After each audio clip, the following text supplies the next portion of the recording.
અને 7 દિવસ કથા હોય તો 7 દિવસના 7 પાપો બધાને પડી, પણ વચ્ચે આપણે વળી બ્રેક મારીએ તો એની જવાબદારી તમારી. આમ તો જવો ને તો કથાને દિવસે જે લોકો પહેલે દિવસે આવે ને એની સેલ્ફી લેવા જેવી હોય. આપણે બધા આમ સેલ્ફી પાડીને બેસજો અને રાખજો હાચવીને. આજ તમે તમારી સેલ્ફી પાડજો અને પાછું આજ કામ તમારે 7મે દિવસે પાછું આજ કામ કરવાનું.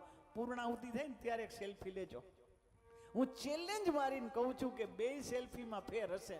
ભલે તમે એક જ છો છતાંય સેલ્ફીમાં ફેર હશે. શું કામ? કારણ કે ભાગવતમાં આવનારો હોય ને એ કોક બીજો હોય ને ભાગવત પૂરી થાય ને જાનારો કોક બીજો હોય. મારા વાલા, ભાગવતથી જે જાતો હોય બીજો હોય.